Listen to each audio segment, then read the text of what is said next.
झाड़ू रोज लगाया कर। मन मंदिर में काफिला झाड़ू रोज लगाया कर। सोने में तो रात गुजारी दिन भर करता काम रहा।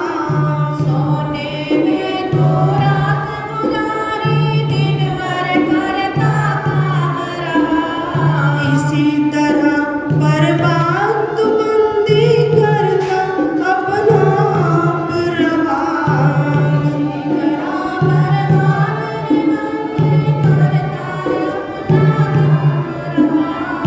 रात का लूट प्रेम से सत्संगति में जाया कर। सत्संग में नित जाया कर। रात का लूट प्रेम से सत्संगति में जाया कर। सत्संग में जाया कर। बैठ अकेला दो घड़ी ईश्वर के गुण गाया कर। बैठे अकेला दो घड़ी ईश्वर के गुण गाया कर। मन मंदिर में काफिला झाड़ू रोज लगाया कर। मन मंदिर में काफिला झाड़ू रोज लगाया कर। दुखिया पास पड़ा है तेरे तूने मौज उड़ाई क्या। पास पड़ा है तेरे तूने मौज उड़ाई क्या।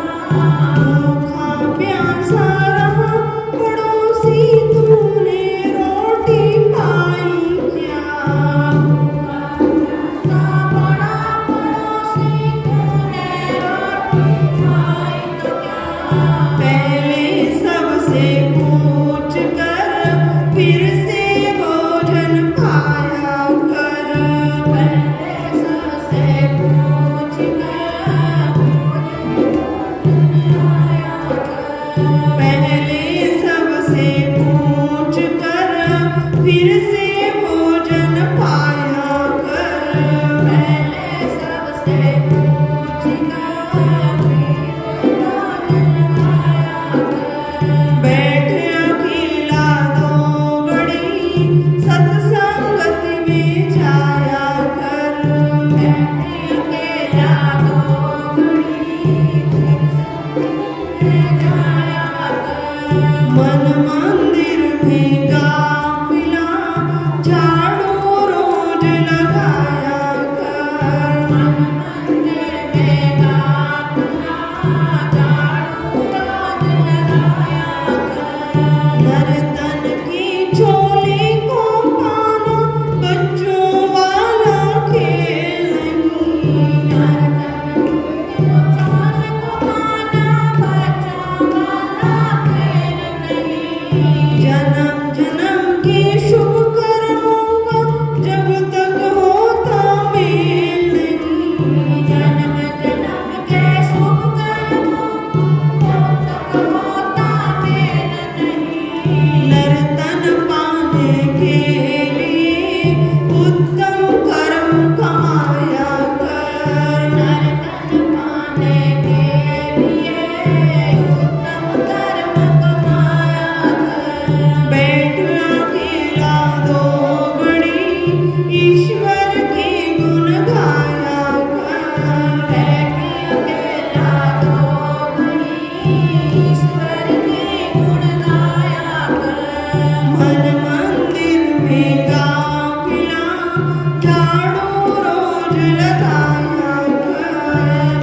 गाया कर। बैठी अकेला तो घड़ी ईश्वर के गुण गाया कर।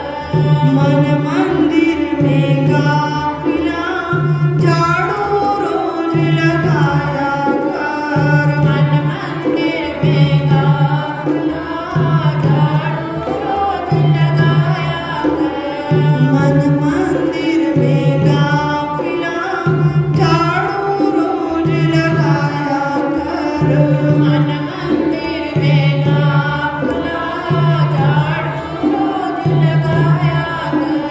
बोलिए श्यावर रामचंद्र भगवान की जय। बैठ अकेला दो घड़ी ईश्वर के गुण गाया।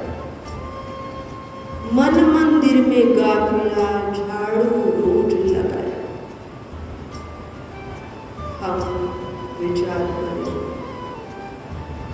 बाह्य संसार है, समस्त व्यवहार संसार का हम करते तो उसमें बाह्य दृष्टि की आवश्यकता होती, अर्थात बाहर के व्यवहार की आवश्यकता होती।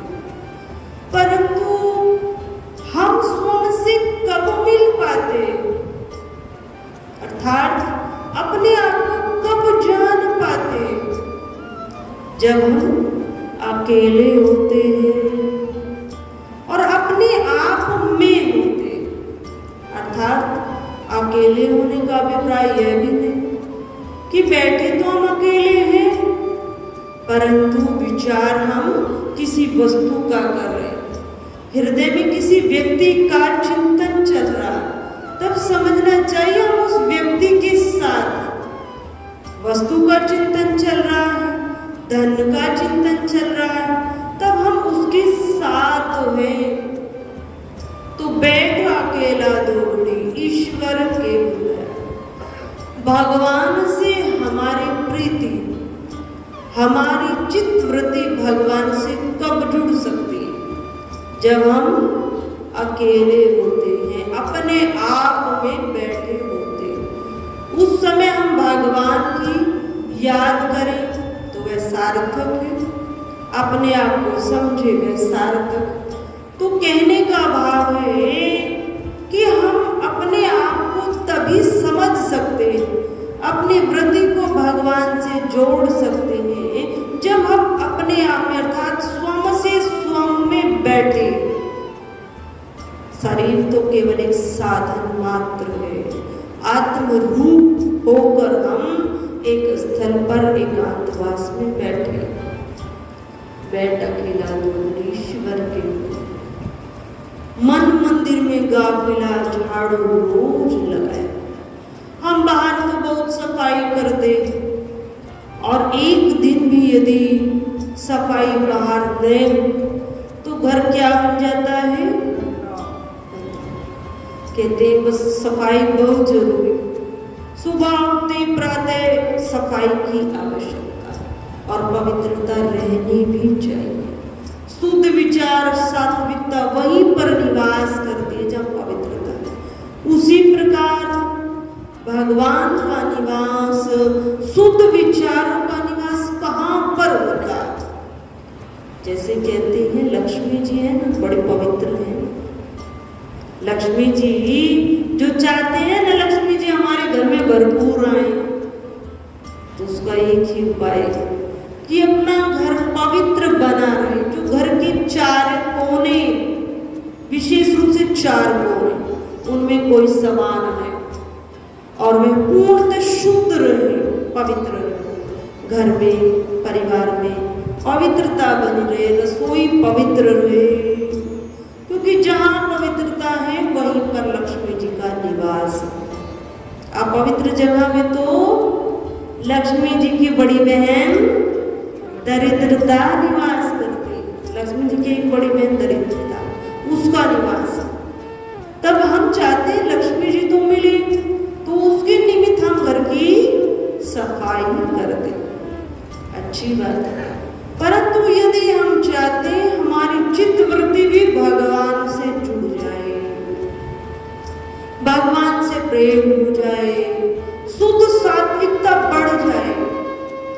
में शुद्ध विचार है तो उसका मात्र एक ही उपाय है। मन मंदिर में गाफिला झाड़ू रोज लगाया। जिस प्रकार बाहर का स्थल गंदा होता है उसी प्रकार हमारे अंतःकरण का स्थान भी गंदा होता है।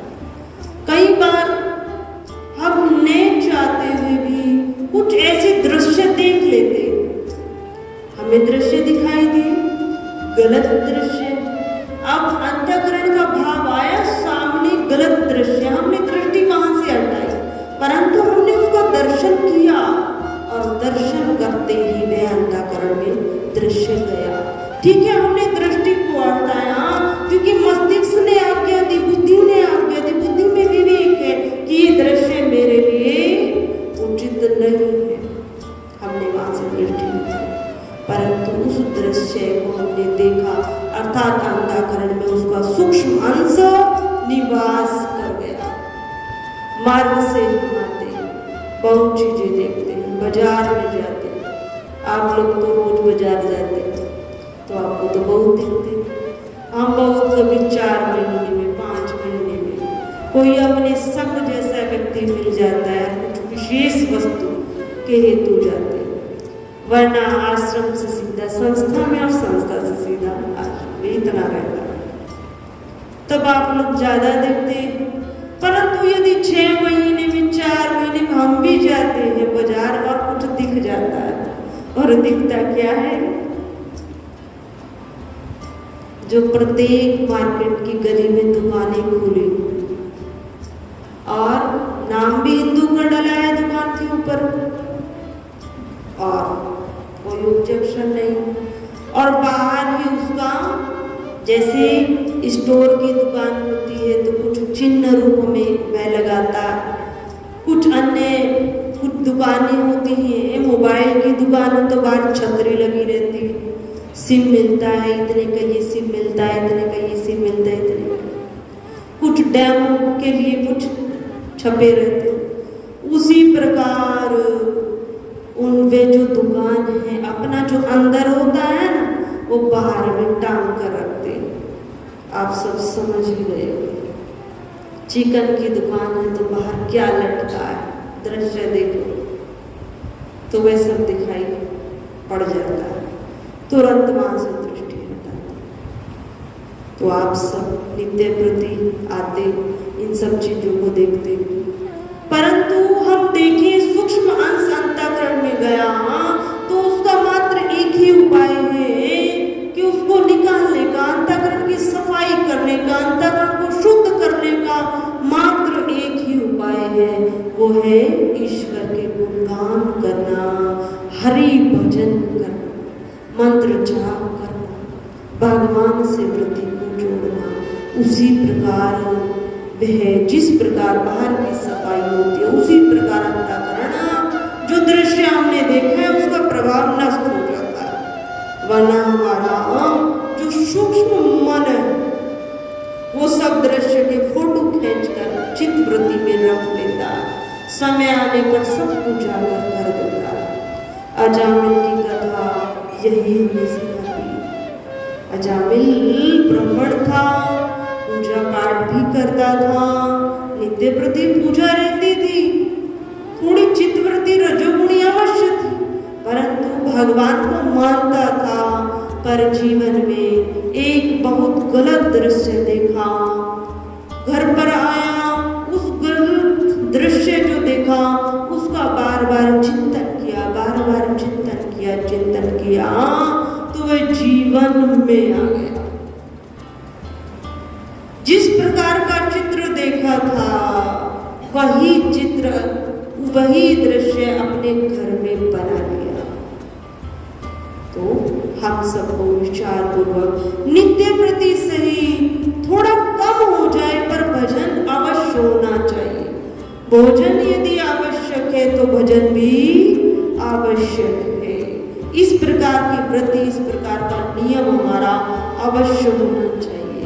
यदि वृद्धावस्था है, शरीर बीमार हो तो भगवान नहीं कहते तुम स्नान करो।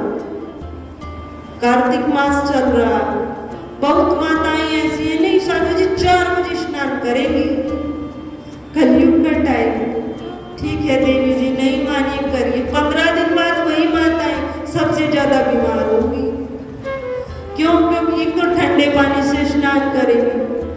का जो मौसम चल रहा है, ये पानी भी जो टैंक में भरा हुआ वह भी शीत हो जाता है, ठंडा। यदि उसकी भी हम शीतलता को दूर नहीं करते तो शरीर में पेन बनता है, दर्द बनता है। तो वही माता नहीं, कार्तिक मासिक करेंगे, ठीक है माता जी करिए।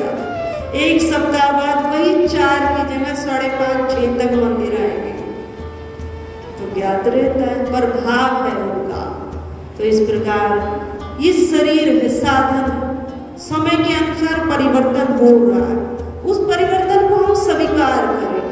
भगवान नहीं कहते शीत जल में स्नान किया जाए, हम करें, अपने शरीर की आवश्यकता अनुसार स्नान करें। और कभी स्नान भी नहीं हो पाता तो भगवान नहीं कहते मेरा भजन स्नान करके ही होगा।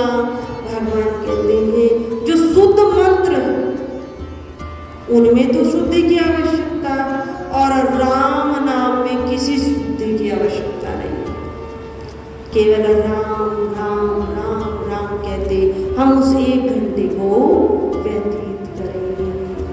और राम का नाम इतना बड़ा, राम से बड़ा राम का नाम। ये तुलसीदास जी ने जो रामायण लिखी है उसका सर्वोत्तम सबसे सूक्ष्म सार यही कि राम से बड़ा राम का नाम। केवल पत्थर पर राम का नाम लिख दिया तो वह पत्थर भी जल में तर गया। और इस प्रकार यदि हम अपने हृदय में राम का नाम लिखें तो क्यों हम इस भव सागर में रहेंगे। जब पाषाण तर सकते हैं, क्या जीव चेतन शक्ति यह फिर इस भव सागर में डूब जाए? नहीं डूब सकते। एक बार संत विद्वानों के मुख से सुना, शास्त्र सम्मत ये बात, माँ पार्वती भगवान विष्णु का सशस्त्र नाम जो पाठ कर रही थी।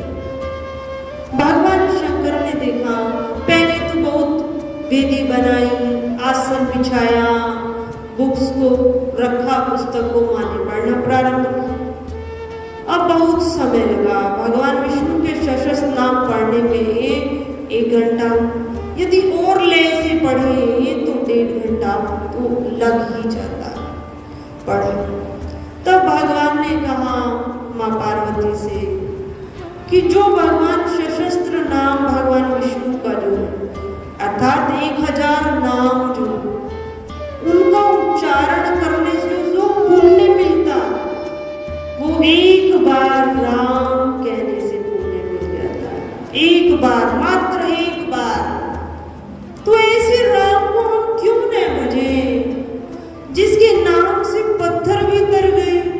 फिर हम चेतन शक्ति, हम क्यों इस भव सागर में रहेंगे, हम भी अवश्य पार हो जाए। तो हम उस राम को अवश्य भजें। चर्चा चल रही थी, कथा। भगवान श्री राम जी ने लंका में प्रवेश पाकर समस्त आसुरी शक्तियों का विनाश किया। बहुत बड़ी बलवान आसुरी शक्ति थी जिनका उत्पाद नित्य प्रति बढ़ रहा था, नित्य प्रति। तो भगवान ने उनका संहार किया और उनको मोक्ष पद प्राप्त कराया। भगवान जिसको मारते उसका उद्धार ही करते, उसका कल्याण हो जाता है। तो भगवान के हाथों से तो मरना भी बहुत अच्छा है। भगवान से शत्रुता लेना भी भगवान की भक्ति ही है। तो इस प्रकार समस्त आसुरी शक्तियों का विनाश हुआ और भगवान ने सीता जी को लिवाने वास्ते आज्ञा दी विभीषण को। विभीषण को कहा कि संग हनुमान जी को और अंगद जी को साथ लेकर जाओ और सीता जी को लेकर आओ। सीता जी जो आज भी उस समय तक भी, जिस समय रावण की शरीर छूटा, उस समय भी अशोक वाटिका में उसी वृक्ष के नीचे, और जो राक्षसियां मां को भय दिखाती वही राक्षसी विनम्रता पूर्वक मां के साथ व्यवहार करती हैं और माँ की सेवा में लगी। किसका बल है? भगवान रघुनाथ जी का बल है। पतिव्रता धर्म है कि वही राक्षसी आज माँ की सेवा में लगी। विभीषण वहां पर आए और विभीषण की आज्ञा पाकर दासियों ने अर्थात राक्षसों ने माँ को बहु प्रकार से स्नान कराया, सुंदर आभूषण पहनाए और विभीषण ने पालकी को मंगवाया। माँ पालकी में बैठी, परंतु कुछ दूरी पर ही आई। जो भगवान की सेना थी वो सब क्या थी? भालू, वानर, रीछ। अब वे इतने प्रसन्न थे, कब माँ के दर्शन पाए, कब सीता जी के दर्शन हो, क्योंकि जितना बड़ा संग्राम हो गया। माँ थी ना लंका में, इसीलिए संग्राम कि माँ कौन है, माँ कैसी है, माँ के दर्शन हो, माँ के दर्शन। माँ बैठी पालकी में, अब उस पालकी के ऊपर वानर, कोई ऊपर आता, कोई नीचे आता, माँ के दर्शन। तब भगवान राम जी ने आज्ञा दी कि सीता जी से कहीं पैदल चलकर। विभीषण ने आज्ञा माँ को कराई, सीता जी को कहा कि राम जी की आज्ञा है पैदल चलकर, जिससे समस्त वानरगण माँ के दर्शन पा सके, माँ जानकी को, सीता को माँ कहकर पुकार सके और मातृत्व भाव रखते हुए माँ के दर्शन करें। माँ पैदल चलकर आए, परंतु कुछ दूरी पर ही भगवान ने कुछ वचन वहां पर कहे। माँ तो भगवान के मर्म को जानते थे, अग्नि परीक्षा वहां पर लक्ष्मण जी नहीं जानते थे। बाद में लक्ष्मण जी को भी सब जो कथा थी वे ज्ञात होती। माँ ने अग्नि परीक्षा दी और अग्नि परीक्षा में जो माँ का वास्तविक रूप था तेज था। अगर वह तेज होता और माँ शोक वाटिका में आ जाती तो माँ के तेज से ही समस्त लंका जलकर भस्म हो जाती। इसलिए भगवान राम जी ने जो वास्तविक सीता थी उसको अग्नि में प्रवेश कराया था, केवल माँ की प्रतीक्षाया लंका में निवास किया। इस प्रकार अग्नि परीक्षा माँ ने दी, पर माँ ने अग्नि परीक्षा के साक्षात अपने मन की भी परीक्षा की। माँ ने अग्निदेव से कहा, लक्ष्मण जी ने अग्नि को प्रज्वलित किया, यदि मेरे हृदय में राम के अतिरिक्त किसी अन्य का आश्रय है, किसी अन्य के प्रति प्रीति है, किसी अन्य का मैंने दर्शन पाया है, तो हे अग्निदेव मैं आप में समाहित हो जाऊं। और यदि मेरे हृदय में केवल रघुनाथ जी का ही आश्रय, मैंने अपने मन से, वचन से, कर्म से श्री रघुनाथ जी का ही दर्शन पाया है, मेरी दृष्टि में भगवान राम के अतिरिक्त कोई पुरुष ही नहीं है, यदि मेरे हृदय में, मेरे मन में यही भाव समाहित, तो हे अग्निदेव मेरे लिए शीतल बन जाना, चंदन के समान शीतल।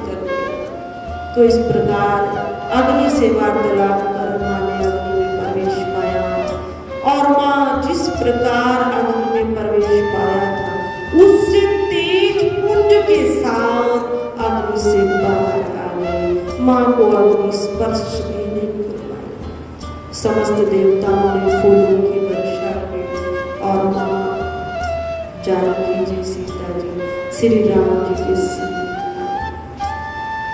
जैसे ही माँ जानकी समीप आई तो भगवान को अभी चिंता तो दूर हुई, माँ साथ में एक चिंता हुई, दूसरी चिंता तैयार हो। वे चिंता आई, हृदय में स्मरण आया, हाँ मेरा भरत मेरी प्रतीक्षा कर रहा, कुछ ही शब्द अवधि शेष, 14 वर्ष पार होने में 14 वर्ष पूर्ण हो रहे, कुछ ही अवधि शेष है।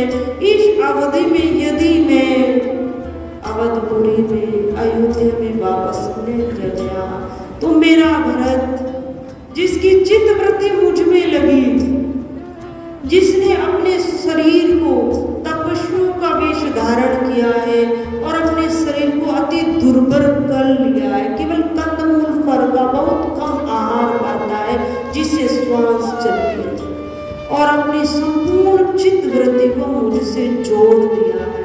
मेरा भरत मेरी प्रतीक्षा कर रहा है। विभीषण ने बहुत प्रकार से समझाया भगवान राम जी को कि आप वन में रहे, बहुत आपने श्रम किया, युद्ध हुआ उसमें बहुत श्रम हुआ। हे रघुनाथ, आपने लंका पर विजय पाई तो समस्त लंका आपकी, आपने ही तो मेरा राज्य तिलक किया कराया, परंतु लंकापति आपने मुझे हर प्रकार से अपनाया है तो लंका भी आपकी। हे रघुनाथ, अपने इस घर को पवित्र कीजिए, इसमें वास कीजिए और कुछ समय विश्राम पाइए। परंतु भगवान श्री राम जी ने विभीषण से यही चर्चा की कि मेरा भरत मेरी राह देख रहा, अगर मैं वहां नहीं पहुंचा तो मेरा भरत अवधि का एक दिन भी यदि ऊपर हुआ 14 वर्ष, क्योंकि भरत जी ने चित्रकूट में भगवान से के साथ ये प्रण किया था, यदि आपने 14 वर्ष बीत जाने पर एक दिन का भी विलंब किया तो आप अपने भरत को नहीं पाएंगे। इस प्रकार भरत की प्रतिज्ञा, भगवान ने भरत की प्रतिज्ञा को याद किया और कहा शीघ्र हे सखा विभीषण, यदि तुम मुझे अपना सखा मानते हो तो मेरे कहे अनुसार कुछ ऐसा यत्न करो, प्रयत्न करो जिससे मैं शीघ्र अयोध्या धाम पहुंच जाऊं। तब जिस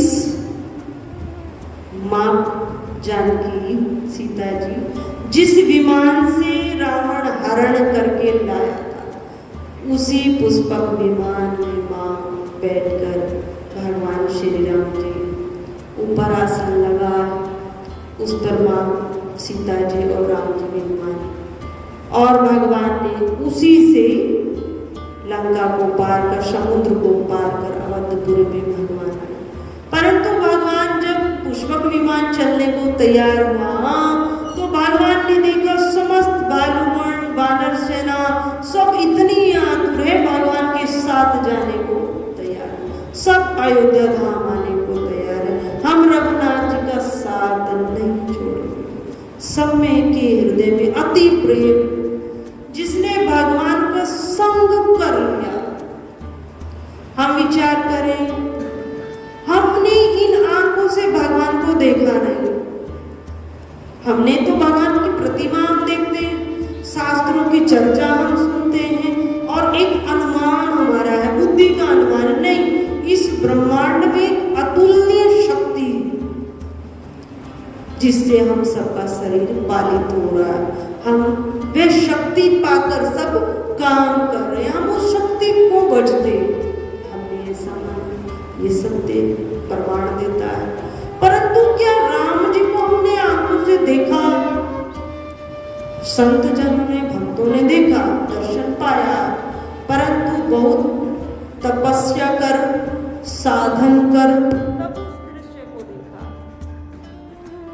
श्री राम जय राम जय जय राम, श्री राम जय राम जय जय राम, श्री राम जय राम जय जय राम, श्री राम जय राम जय जय राम, श्री राम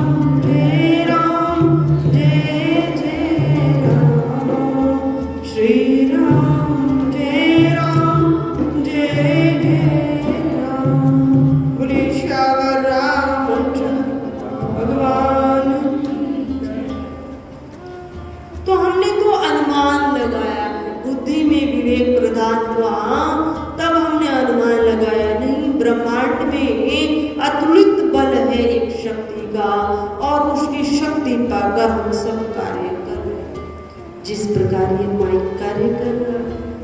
माइक तो केवल एक साधन है, लोहे की पाइप लगी है, तार लगी, परंतु माइक की अपनी सामर्थ्य नहीं कि हमारी आवाज को यहाँ से पकड़े और पार तक पहुंचाए। हम कहते हैं पंखा चल रहा है, हवा आ रही है, पंखे की सामर्थ्य नहीं कि वह चल सके, और ऑक्सीजन तो ब्रह्मांड में है, हवा तो है, वो फैला सके। ये सामर्थ्य किसकी है? कि बिजली की सामर्थ्य है, करंट की सामर्थ्य, विद्युत की सामर्थ्य। तो उसी प्रकार हमारा अपना शरीर ये उस परमात्मा की शक्ति पाकर कार्य कर रहा है। जिस दिन उस शक्ति का आने का भी समय है और जाने का भी समय निर्धारित है। जिस समय वे जाती तो उस समय ये शरीर कार्य नहीं करता है, एक उंगली भी ऊपर हम उठा नहीं पाते। इस शरीर अर्थात ये शरीर एक अपनी हाथ को ऊपर उठा नहीं सकता। आंखें खुली हैं तो खुली ही रहेंगी, मुख खुला है तो खुला ही रहेगा। यदि बैठी हुई अवस्था में है तो बैठे ही रहेंगे। तो कहने का भाव कि वह उस शक्ति को पाकर हम सब कार्य कर रहे हैं। तो ये जब बुद्धि में विवेक प्रबल हो जाता है तब ये बात ज्ञात होती है और हम भगवान में अपने मन को लगाते नहीं। इस ब्रह्मांड में शक्ति है, उसी को रघुनाथ कहते हैं, उसी को कृष्ण कहते हैं, उसी को शिव कहते हैं, उसी को गणेश, भगवती, दुर्गा, सब उसी को कहते हैं। अनेक रूप है उस शक्ति के, हम उसका आश्रय लेते हैं। तो उसी प्रकार आज भगवान वानरगण हैं, भगवान अयोध्या धाम के लिए प्रस्थान कर रहे हैं, परंतु वानरगण तो भगवान के साक्षात दर्शन पा रहे हैं। हमने तो विवेक के द्वारा भगवान को अपनाया, पर वानरगणों ने, और वानरगण सामान्य नहीं, वे भी सब देवताओं के ही अंश, सब देवताओं के अंश। तो उन्होंने तो भगवान के दर्शनों को पाया और भगवान के साथ रहने का अवसर उनको मिला। तो वो त्याग कैसे कर सकते हैं? जिस समय भगवान विमान पर मां जानकी के साथ में आए तब सुग्रीव, कपिराज सुग्रीव, अंगद, नल, नील, हनुमान जी और विभीषण जी भगवान का दर्शन कर रहे थे और दर्शन करने लगे तो आंखों ने झपकना बंद कर दिया। इतनी प्रीति भगवान से कि आंखों ने झपकना, कार्य करना बंद किया। भगवान ने अंतर्मन के भाव को पहचाना। यदि वियोग हुआ तो हो सकता है शरीर छूट जाए, क्योंकि विशेष बुद्धि प्रधान इन्हीं वानर सेना में, मुख्य भगवान की वानर सेना यही योद्धा थे। तब भगवान ने इन्हें अपने साथ पुष्पक विमान पर बिठाया और पुष्पक विमान को आज्ञा दी कि उत्तर दिशा में प्रस्थान किया जाए। भगवान ने आज्ञा दी विमान को, बहुत तीव्र गति से पुष्पक विमान दौड़ने लगा। भगवान ने जानकी माता जी को समस्त वे स्थान दिखलाए जहां जहां भगवान का निवास रहा।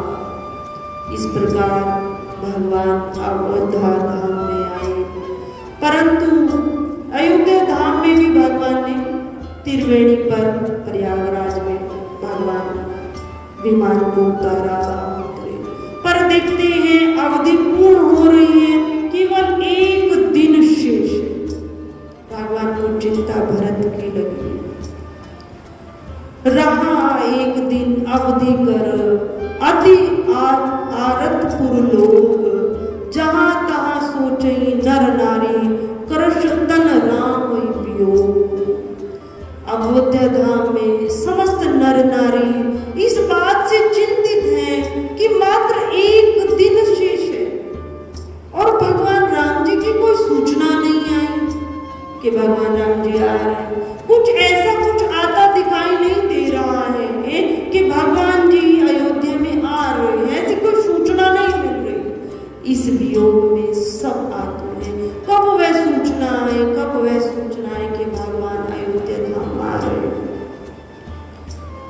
राम विरह सागर में भरत मगन मन होत, विप्र रूप धरि पवन सुत आई गयम जनपोत। भगवान तो अंतर्यामी, भरत की प्रत्येक गतिविधि को भगवान स्मरण कर रहे। तब भगवान ने श्री हनुमान जी को आज्ञा दी, हे हनुमान जी तुम भरत के पास जाओ और विप्र रूप ब्राह्मण का रूप धारण कर जाओ और उसको समस्त कथा कहना कि राम जी आ रहे हैं, राम जी शीघ्र ही महल में प्रवेश करेंगे, 14 वर्ष का वनवास पूर्ण कर राम जी शीघ्र आ रहे हैं। हनुमान जी पवन पुत्र, तो हनुमान जी की जो गति है ना दौड़ने की, वो पुष्पक विमान से भी बहुत तीव्र।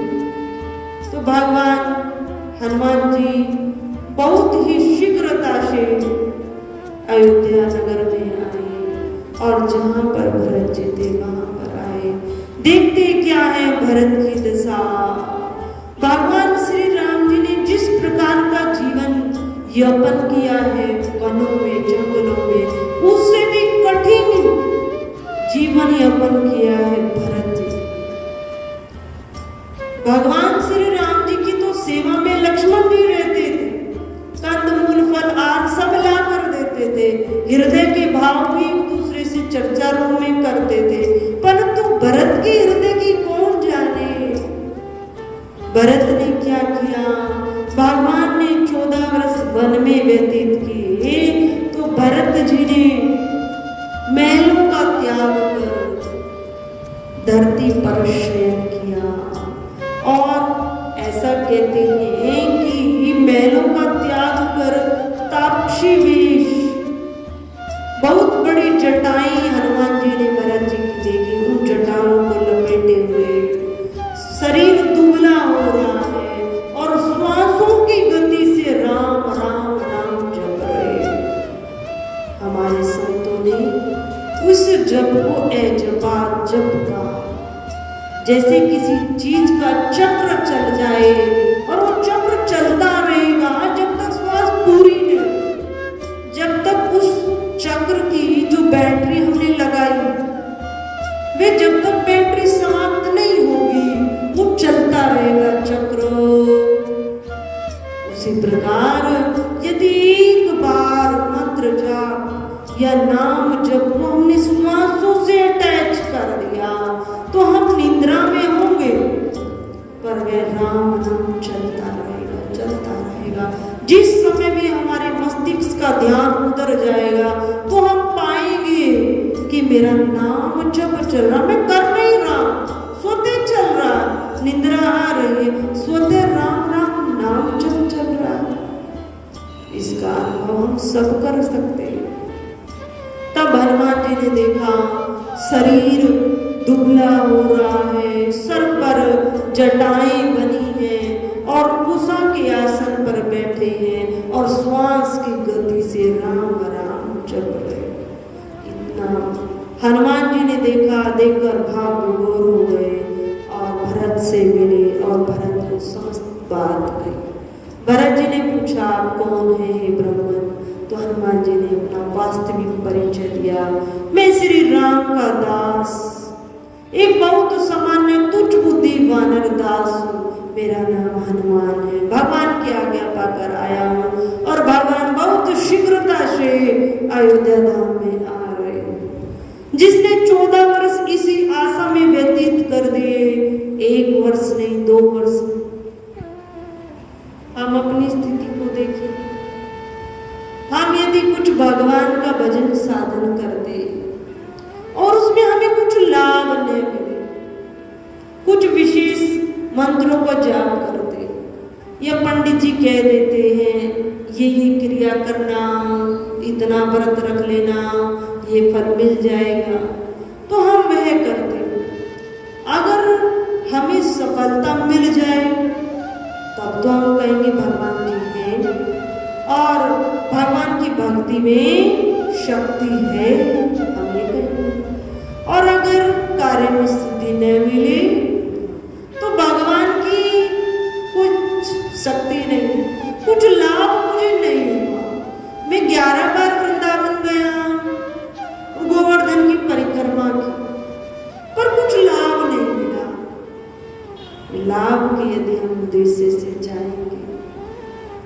क्या लाभ मिलेगा? कुछ लाभ नहीं मिलेगा। भरत जी ने बिना किसी प्रलोभन के, बिना किसी लाभ के श्री रघुनाथ जी को हृदय में बिठाया और 1 वर्ष नहीं, 2 वर्ष नहीं, 3 वर्ष नहीं, पूरे 14 वर्षों तक केवल एक आस को जीवित रखा, मेरे राम, मैं राम का, कब मेरे राम आ जाए, कब मेरे बड़े भ्राता राम जी आए, राम जी आए। मेरे कारण उन्हें 14 वर्ष का वनवास हुआ। मैं कितना बड़ा अभागा कि मेरे कारण मेरी माता मुझे राजसिंहासन पर बिठाना चाहते थे, इसलिए बड़े भ्राता राम को वनवास हुआ। मैं कितना बड़ा अभागा, पवित्र हूँ। इस प्रकार की व्रति धारण कर भरत जी ने 14 वर्ष धरती पर शयन करके कंदमूल फल का आहार कर श्री रघुनाथ जी की भक्ति कर व्यतीत किए। आज वह उम्मीद, वह एक आश पूर्ण हुई। राम जी अति हर्षित हुए और सर्वप्रथम गुरु वशिष्ठ जी के पास आए। गुरु वशिष्ठ जी अति हर्षित है, राम आ रहे, राम आ रहे। महल में ये सूचना गई, अयोध्या वासियों को ये सूचना पहुंची, राम जी आ रहे, राम जी आ रहे।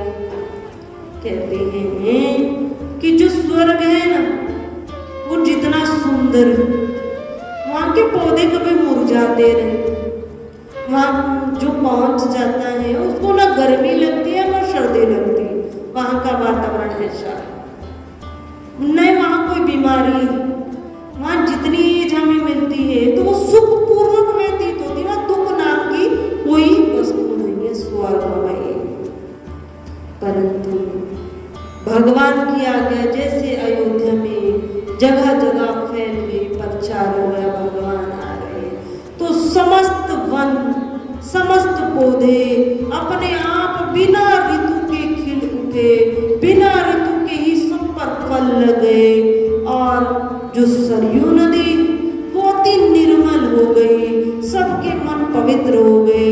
कहने लगे देवता, हमारे स्वर्ग की शोभा भी विलीन हो गई।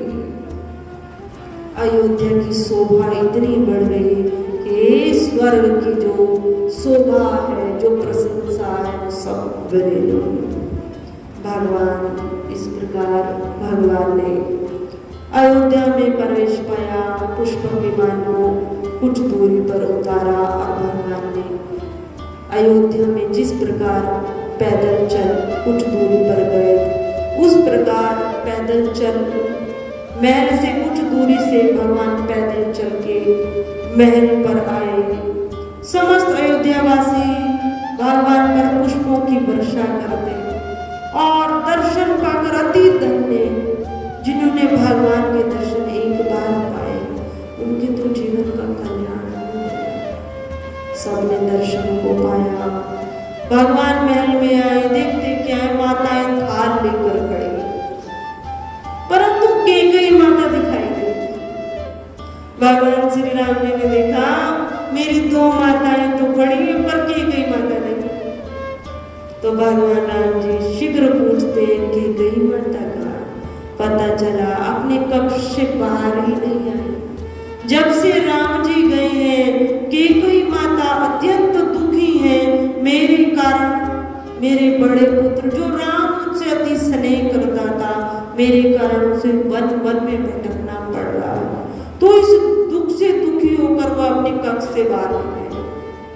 परंतु भगवान सबके हृदय को जानते, देवताओं के कार्य सिद्ध करने हेतु समस्त लीला हुई, किसी का दोष नहीं, केवल भगवान ने देवताओं के कार्य, क्योंकि भगवान तो इस धराधाम पर आते ही इसलिए राक्षसों का विनाश करने हेतु, संतों को सुख देने हेतु और अपनी लीला सुगमता पूर्वक करने हेतु, जिसका हम सब गान कर सुनकर आनंद प्राप्त करें और इस भव सागर से उतर जाए। भगवान का अवतरण इसलिए होता है। भगवान कैकेयी के महल में गए, सर्वप्रथम कैकेयी माता से मिले और कैकेयी माता के समस्त दुखों को दूर किया तो इस प्रकार अयोध्या धाम अति आनंदित हुआ और भगवान राम जी का बड़ी शीघ्रता से गुरु वशिष्ठ जी ने शुभ घड़ी शुभ मुहूर्त में राज तिलक कराया।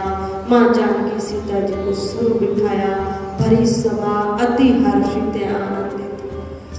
कथा तो वाल्मीकि रामायण में आती कि जो मुख्य योद्धा भगवान के थे वे सब आए थे भगवान के साथ अयोध्या धाम। तो भगवान ने सबको उपहार स्वरूप कुछ न कुछ भेंट किया, सबको उपहार में कुछ दिया, सबको उपहार में भगवान ने कुछ न कुछ भेंट किया।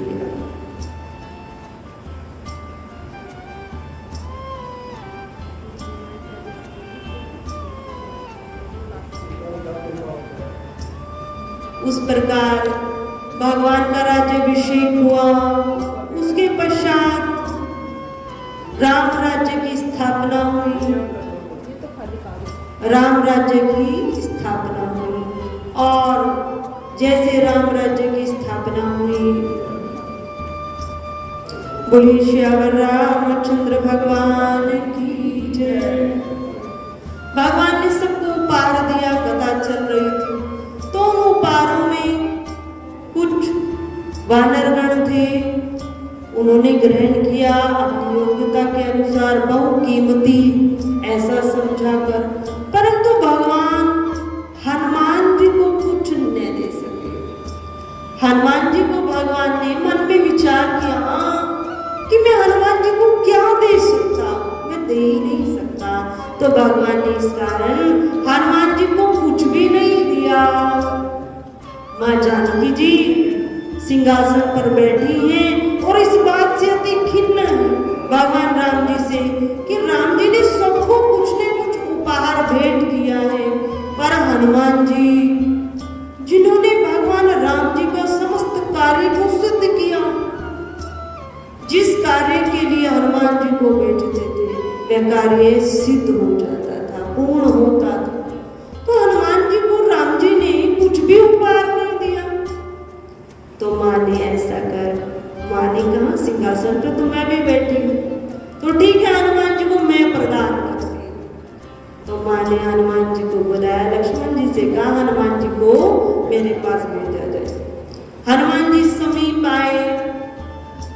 समीप आए और समीप आकर माँ ने अपने गले से, जो कि माँ ने तभी पहना था कि पहली बार भगवान राम जी के साथ सिंहासन पर बैठे थे, माँ ने अपने गले से वह कीमती हार निकाला जो भगवान राम जी को तीनों देवों ने प्रदान किया था। ब्रह्मा विष्णु महेश जी ने भगवान के दर्शन पाए थे और वह बहुमूल्य हार प्रदान किया था। वही हार राम जी ने, वह राम जी के लिए अति कीमती था। वही हार राम जी ने सीता जी को उपहार स्वरूप भेंट किया था। बहुत कीमती सीता जी के लिए था, राम जी के लिए अति कीमती था क्योंकि त्रिदेवों ने दिया, और सीता जी के लिए अति कीमती था कि वो राम जी ने प्रेम सहित सीता को भेंट किया। परंतु वही हार माँ सीता जी ने हनुमान जी को भेंट किया और कहा ये बहुत कीमती हार है। हनुमान जी ने लिया, पर हनुमान जी ने चप्पल बुद्धि हनुमान जी की उसको वहीं पर देखना प्रारंभ कर दिया। माँ ने कहा बहुत कीमती है, बहुत कीमती है। देखा उसको, कहाँ से कीमती, देखो तो सही कहाँ से कीमती है। माँ ने कहा कीमती देखा, पर वह हनुमान जी उसे देख रहे। अब उसमें धागा लगा, अब कोई ऐसी वस्तु तो नहीं जो टूटने पाए, धागा, वो धागा टूट गया और वो मोती बिखर कर सभा में एक दूसरे के पास चले। विभीषण बैठे थे, विभीषण राजा, अन्य की तो बोलने की सामर्थ्य नहीं रही। लक्ष्मण जी भी दृश्य को देख रहे थे, पर विभीषण ने अपने भाव को प्रकट किया और हनुमान जी को ललकारते हुए कहा, हे हनुमान, तूने माँ के दिए हुए हार को तोड़ दिया जो इतना कीमती था। माँ ने कहा उस हार को वो तोड़ दिया, उसको कैसे देख रहा।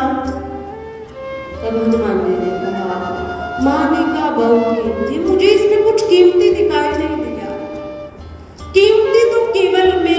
रघुनाथ है, मेरे राम है, अन्य कोई कीमती है ही नहीं। इस संसार में यदि कुछ कीमती वस्तु है तो वो श्री हरि का नाम है। और इस मोती में मुझे कोई राम का दर्शन नहीं हुआ, राम नाम अंकित कोई शब्द नहीं दिखा, तो ये कैसे कीमती हो सकता? मेरे लिए कीमती नहीं। तब विभीषण ने कहा, हाँ, यह हाथ एक जड़ पदार्थ, और जड़ पदार्थ में राम कैसे हो सकते? जड़ पदार्थ में तो राम हो ही नहीं सकते। इस प्रकार का प्रश्न किया और हनुमान जी की वहां पर विभीषण से बहस हुई वार्तालाप को लेकर, और कहा कि ये शरीर भी जड़ है, इस शरीर में भी रघुनाथ जी का, राम जी का वास नहीं हो सकता। हनुमान जी ने कहा, नहीं, मेरे तो प्रत्येक रोम रोम में राम का वास है। विभीषण का ये संभव ही नहीं, भगवान राम जी का वास जड़ पदार्थ में नहीं हो सकता। हनुमान जी ने कहा, मेरे प्रत्येक रोम में वास है, शरीर के प्रत्येक रोम में राम जी का वास है। ऐसा कहा। तब विभीषण ने कहा, ठीक है, यदि तेरे रोम रोम में वास है तो दर्शन करा, कैसे इस शरीर में रघुनाथ जी का वास हो सकता है। वही हनुमान जी सभा के बीच में आए और अपने दोनों नख से, हाथों के नखों से अपनी छाती को विदीर्ण किया, और वही झांकी जो सिंहासन पर राम जी और सीता जी बैठे थे, उसी झांकी का दर्शन सभा को करा दिया, उसी झांकी का दर्शन करा। तो सभी सभा में राम जी की जय जयकार होने लगी। भगवान लीला कर रहे, यह भी एक लीला रही कि भगवान का वास समस्त जड़ वस्तुओं में भी है और चैतन्य वस्तु में भी है। हनुमान जी ने हमें ये शिक्षा दी, इस संसार में हीरे मोती बहुत कीमती, जो हीरे जवाहरात है वो कुछ कीमती नहीं, कीमती वही वस्तु है जिसमें श्री हरि का नाम है, कीमती वही शरीर है जिसके हृदय में श्री राम का नाम है। इस प्रकार समस्त लीलाएं रही, आगे भी बहुत मधुर मधुर लीलाएं हैं, पर समय का अभाव इस बार प्रयास था कि जो रामायण पर चर्चा चल रही थी हम सुनते सब और पता भी सब, परंतु हमें यदि विशेष लाभ लेना, जिस प्रकार गोस्वामी तुलसीदास जी कहते हैं, यदि हमें विशेष लाभ लेना कथाओं का, तो हमें उन्हें पूर्ण श्रवण करना चाहिए, सुनना चाहिए। हम एक मोटे रूम में सुने, उससे हमें लाभ नहीं, वे हृदय में नहीं आ सकती। हमें श्री रघुनाथ जी की कथा को पूर्ण, भगवान ने क्या किया, भगवान ने कैसे लंका पर विजय पाई, संपूर्ण पाठ को हृदय के भाव लेकर और पूर्णता से सुनना चाहिए। हम उसके केवल सारांश को पकड़े तो उससे लाभ नहीं होगा। सारांश को पकड़कर हम कहें कि हम पार हो जाएंगे, पार होने वाले नहीं है। हम कथा को कथा के भाव से पढ़े, तभी हमें लाभ होगा। तो भगवान की कृपा से ये उद्देश्य भी था कि इस बार संपूर्ण कथा हो जाए, 15 दिन का समय रहेगा, उसमें भगवान अयोध्या धाम पहुंच जाए। उद्देश्य तो भगवान की कृपा से पूर्ण हुआ। कहते कि यदि श्रोतागण नहीं होंगे तो प्रवक्ता कहां से आएगा और क्या करेगा, आ भी जाएगा। संत जन घूमते फिरते आ भी जाएंगे, घूम रहे हैं, भगवान का मंदिर है तो विश्राम भी हो जाए। परंतु यदि श्रोतागण नहीं होंगे तो प्रवक्ता अपनी धार्मिक कथा, अपनी धार्मिक चर्चा रघुनाथ की कैसे कर पाए। तो इसलिए हमको भी भगवान की कृपा से अपनी वाणी पवित्र करने का सौभाग्य आप सबसे ही मिलता है। तो आप सब श्रोतागणों का बहुत बहुत आभार वंदन। भगवान की कृपा से निरंतर भक्ति बढ़ती रहे, यही आशा। और संस्था के कोई भी धर्म कार्य होता है, उसकी एक व्यवस्था होती है, उसको चलाना कैसे, उसको कहते हैं मैनेजमेंट। अगर मैनेजमेंट के सदस्य सुंदर है तो वो धर्मगान कैसा होगा, सुंदर बनेगा। और यदि वे सदस्यगण ऐसे हैं जो धर्म के नाम पर आ रहा है परंतु जा कहीं हो रहा है, तो फिर संस्था का क्या होगा। ये एक बहुत बड़ी जिम्मेदारी। तो समस्त संस्था के पद अधिकारी, विशेष रूप से जो इस समय प्रेजेंट में इस सनातन धर्म मंदिर के माननीय प्रधान श्री करमचंद्र खुराना जी, तो हृदय से खुराना जी का बहुत बहुत आभार वंदन कि भगवान की कृपा से जैसे जैसे वृद्धावस्था आ रही वैसे वैसे अति विनम्र होते जा रहे हैं। ये हम देख रहे हैं, अति विनम्र। और विद्या का भूषण ही विनम्रता, अर्थात ज्ञान का भूषण ही विनम्रता है कि इंसान फलित अर्थात सौभाग्यवान होता है तो वो झुकता चला जाता। तो इस बार हमने खुराना जी में ये विशेष गुण देखा कि अति विनम्र होते जा रहे।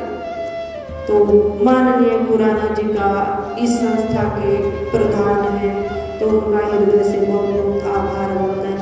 संस्था बहुत तरक्की कर रही है, डेवलप हो रही है, बहुत अच्छी बात है। क्योंकि डेवलप हो रही है तो सुविधा हमें मिल रही है ना। हम विचार करें, हमारे लिए तो हो रहा है सब। यदि अच्छी चेयर है, अच्छा मंच है, अच्छी लाइटिंग की व्यवस्था, अच्छे पंखे लगे, तो मैनेज तो खुराना जी कर रहे हैं, पर सुविधा तो हमारे लिए है ना। तो इसलिए खुराना जी को हम सबको धन्यवाद देना चाहिए। खुराना जी का बहुत बहुत धन्यवाद। समस्त कार्यकर्ताओं का भी हृदय से आभार वंदन। संस्था को अच्छी तरह लेकर चल रहे हैं। आइए मिलकर हनुमान चालीसा का पाठ करते हैं। बोले श्री बजरंगबली हनुमान की जय। श्री गुरु चरण सरोज रज, निज मन मुकुर सुधार। बरनहु रघुवर विमल जसु, जो दायक फल चार। सियावर राम जय जय राम, मेरे प्रभु राम जय जय राम। बुद्धिहीन तनु जानिके, सुमिरो पवन कुमार। बल बुद्धि विद्या देहु मोहि, हरहु कलेश विकार। सियावर राम जय जय राम, मेरे प्रभु राम जय जय राम। जय हनुमान ज्ञान गुण सागर, जय कपीस तिहु लोक उजागर। राम दूत अतुलित बलधाम, अंजनी पुत्र पवन सुत नाम। महावीर विक्रम बजरंगी, कुमति निवार सुमति के संगी। कंचन वरन विराज सुबेसा, कानन कुंडल कुंचित केसा। हाथ ब्रज ध्वजा विराजे, कांधे मूंज जनेऊ साजे। शंकर सुमन केसरी नंदन, तेज प्रताप महाजगवंदन। विद्यावान गुणी अति चातुर, राम काज करबे को मातुर। प्रभु चरित सुनबे को रसिया, राम लखन सीता मन बसिया। सूक्ष्म रूप धरि सियहि दिखावा, विकट रूप धरि लंक जरावा। भीम रूप धरि असुर संहारे, रामचंद्र के काज सवारे। लाए संजीवन लखन जियाए, श्री रघुवीर हर्ष पुर लाए। रघुपति कीन्ही बहुत बड़ाई, तुम मम प्रिय भरतहि संभाई। सहस बदन तुमरो जस गावें, अस कहि श्रीपति कंठ लगावें।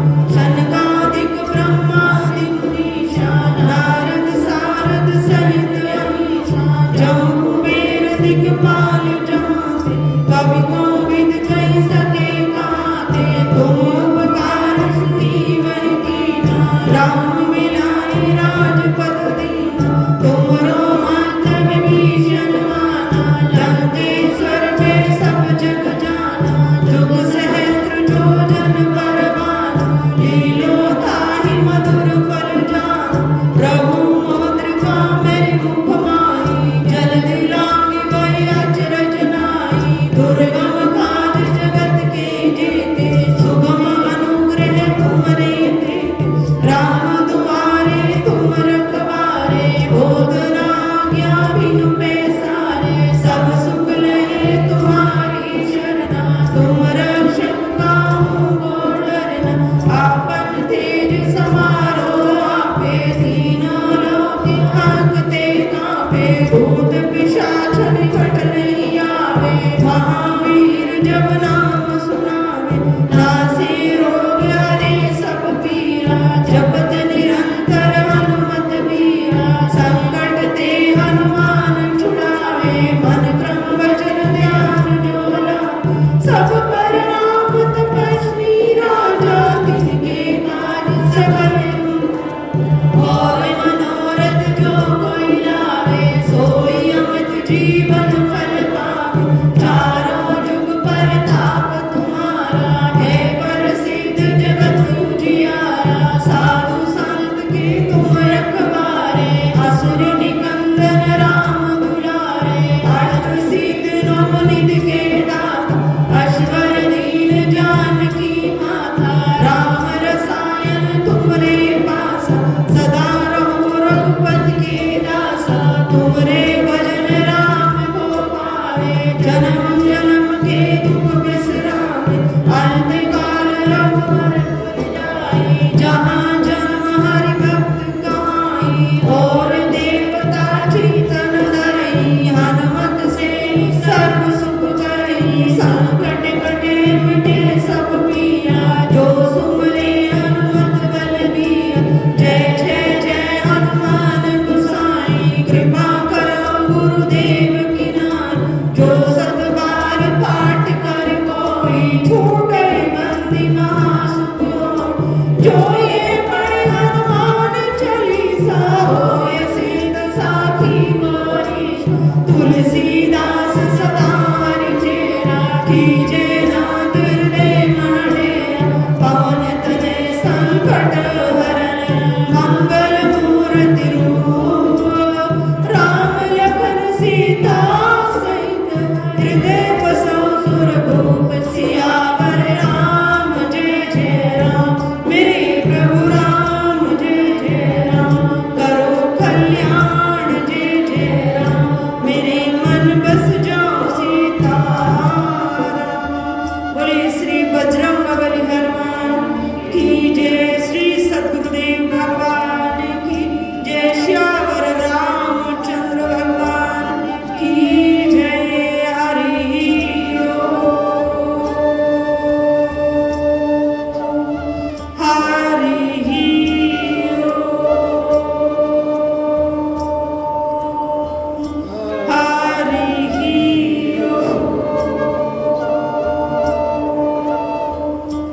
बोल संत महात्माओं की जय जय श्री राधे श्याम। व्यास प्रतिपद से शोभित ब्रह्म श्रद्धे पूज्य पाद पूज्य चरण पूज्य स्वामी ब्रह्मचंद्र जी महाराज करुणामयी मातृशक्ति धर्मप्रिय बंधु बुजुर्गों, देखिए प्रत्यक्ष को प्रमाण की आवश्यकता नहीं होती। साधु जी ने यहाँ 15 दिन में अपने प्रवचन किए, सभी को आनंद आया होगा। ये नहीं कि पिछले बार साधु जी आई कोई कथा बतराया नहीं से नहीं कथा साधु जी लेकर आई हैं। तो मैं साधु जी का श्री सनातन धर्म सभा की ओर से आपका संगत की ओर से इनका हार्दिक हार्दिक धन्यवाद करता हूँ। हमारे से कोई गलती हो गई हो खान पान में रहन सहन में, हार्दिक हार्दिक धन्यवाद करता हूँ। और कोई बात रहेगी साधु जी, हाँ देखिए आप भी मेरी बात सुनो। पहले मेरे पास प्रधान पद है, लेकिन मैंने अपने आप को प्रधान नहीं समझा। कभी भी प्रधान नहीं, मैं तो कोई सेवा करूँ। जैसे कि मैं 26 साल से यहाँ पर सेवा कर रहा हूँ, उसी प्रकार मैं सेवा हूँ, आपका सेवादार, आपका भाई हूँ, आपके पिता के समान हूँ। तो मैं सेवा यहाँ कर रहा हूँ, मैं यहाँ प्रधान नहीं कर रहा हूँ। प्रधान हमारे 3 मेंबर हैं, 29 जो है ना वो सारे प्रधान हैं, मैं तो उनको सेवादार सही बात कह रहा हूँ। ये सामने खड़े मेरा गवाह ये बेटा, मैं इनको हाँ एक बात ये देखो जी, ये 500 पहले ये पद ये और आगे ये नाम उनका आप ही आपको स्वीकार कर देते हैं। देखिए ये मेरे बेटे से सवाल खड़ा है, जितने भी हमारे पास यहाँ पर कार्य करते हैं ना, ये लंगर बनाते हैं या और भी हैं, मैंने इनको कभी नाजम नहीं समझा, अपने बेटों की तरह समझा, इनको पौधों की तरह समझाऊँ। ये भी हमारी पूरी इज्जत करते हैं। अगर मान लो मैं ये कहता हूँ पहला प्रवेश ऐसे कहता हूँ और कहता हूँ ये मेरे बेटे राम प्रवेश, तो कितना अंतर है। तो मैं कहता हूँ बेटे राम प्रवेश, तो वो इज्जत मेरी करेगा कि नहीं करेगा। इसीलिए जितने भी यहाँ पर मुलाजिम है ना, मैंने उनको मुलाजिम नहीं समझा किसी को भी, अपने बेटों के समझ समझाऊँ। घर से इतनी दूर आए हुए अपने माँ बाप को छोड़कर, अपनी पत्नी को छोड़कर, अपने बच्चों को छोड़कर, तो वो पैसे कमाने के लिए मजबूरी है, वहाँ पर कमी तो नहीं है, लेकिन फिर भी यहाँ पर वहाँ से ज़्यादा यहाँ पर जो है, यहाँ पर ये राम प्रवेश जो है ना, मैंने तो इसको हनुमान की पदवी दी हुई है। कोई भी काम हो ना, कोई भी काम, हाँ बेटी कोई भी काम हो ना, ये 5 मिनट में समझ जाता है और 5 मिनट में कर देता है। कभी किसी को मना नहीं किया, किसी का भी आप किसी दिन बुला कर देखो, आप बुला कर देखो कि घर में आगे बिजली का काम हो तो फौरन भागता हुआ आएगा। तो मैं इन शब्दों के साथ एक बार फिर साथ दीजिएगा, जिससे नहीं बल्कि सिद्धि से हार्दिक हार्दिक धन्यवाद करता हूँ। और मैं भगवान से प्रार्थना करता हूँ कि ये 28 महीने के बाद आएगी, 15 दिन उस महीने के आगे अक्टूबर नवंबर दिसंबर 28 महीने में इनका अनुभव, इनका चिंतन, इनका अध्ययन बढ़कर आएगा। यहाँ आप साधु जी मैं आनंदित करेंगे। इन शब्दों के साथ एक बार फिर आपका हार्दिक हार्दिक परम पूज्य श्री साध्वी ब्रह्म ज्योति सरस्वती जी के प्रवचन प्राप्त करने हेतु दिव्य वाणी चैनल को सब्सक्राइब करें, वीडियो को शेयर करें और अपने परिजनों पर अवश्य भेजें।